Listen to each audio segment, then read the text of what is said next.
Thanks, everybody, for coming out, dealing with everything. I know Andy teed us up for a fun night, and thanks, everybody, for showing up. So I'm Tom Hoch, old dad and husband from Denver, Colorado. Let's give it up for Denver. Actually, I'm from Aurora, but don't hold that against me. I know you guys are checking me out right now. You're looking at me. You're just kind of sizing me up. You're like, that's a smart guy right there, and you're right.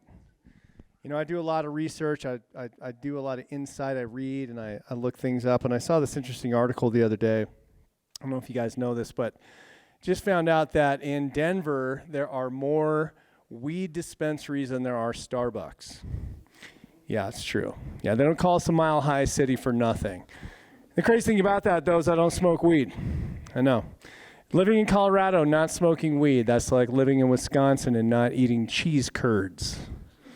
Yeah, it's a different thing, but there, you know, I just can't. You know, it's just a whole different level at this point. You know, they took weed and they turned it into drugs. You know, it's just too strong. I can't do that. I'm a dad. You know, I got shit to do. You know, I can't show up to the scout meeting high. I show up to scouts high. I mean, I eat all the snacks, number one. Not going to remember any of the knots. And there's over 150 knots in the scout handbook. 150 knots. That's a lot. And they got these crazy names. You got your timber hitch. You got the sheet bend. You got the classic marlin spike. And then you got this one. This one's my first, called the monkey fist. And the purpose of the monkey fist is when you tie this knot to something or someone, the more they resist, the tighter that knot gets. And I don't know anybody outside of a serial killer who's going to need to know how to tie a monkey fist. You know what I'm saying? Oh, yeah, scouts are cool. I grew up with scouts, and we're scout leaders. Our boys are in scouts, but it's tough. It's a big recruiting problem with scouts these days. Not that many kids joining, and it's tough to bring them in. They even started letting girls into Boy Scouts. Girls can join. Teenage boys still not joining scouts. Go figure that one out. You know, it's tough. And we live in Colorado, right? It's like Scouts Paradise, mountains, woods, tons of scouty stuff to do. Colorado. I feel bad for the other states, like the big cities, like New York City. Like, what do you do in New York City if you're a scout? Like, what are you going to do? Hike up the Statue of Liberty? I mean, I think if you pitch a tent in Central Park, that's definitely a felony. Maybe they just set them free and go forage the bodegas for loose cigarettes, right?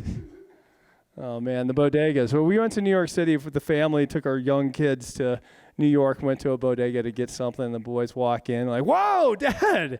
This doesn't smell like the 7-Eleven by our house.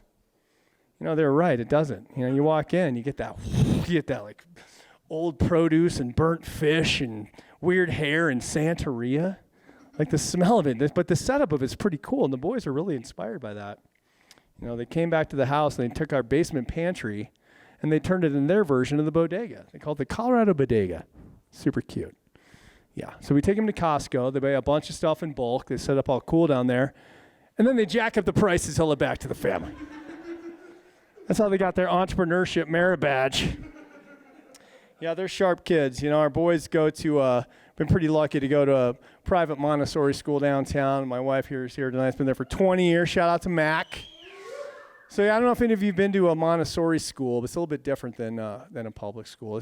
The biggest thing is it's the class size. You got like 9 kids, 3 teachers, nice little safe little bubble. And I feel bad for the public school side, because from what I hear, it's like 60, 70 kids. It's pandemonium. Things are growing all over the place. Kids are jumping off the walls. Teachers are quitting left and right. Little kids are out in the parking lot smoking cigarettes. Some of them already have tattoos. It's just crazy, the tattoos. Sidebar. I mean, the tattoos, people, like what's happening with tattoos? Enough already.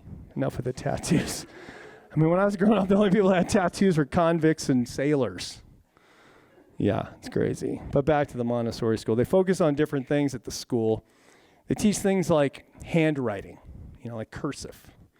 You know, you ask the boys to write their signature. It's beautiful. It's like calligraphy. You talk to some of the scout kids, like, hey, write your name down. They grab the pen like it's a shank. They're like carving they're like, Carl. Like, dude, what are you doing, dude? Just write your name down. You trying to stab somebody? What are you doing here? You know, it's crazy with the handwriting being that bad. Just imagine how bad these kids are at spelling. Which really bums me out because I just so happen to be great at spelling. You know? It's like, but that's not the coolest thing that you can do with the spelling. You know, it's like you don't look at the LinkedIn profile and see Tom Hoch, spelling expert. You know, you see the LinkedIn profiles, you see these things.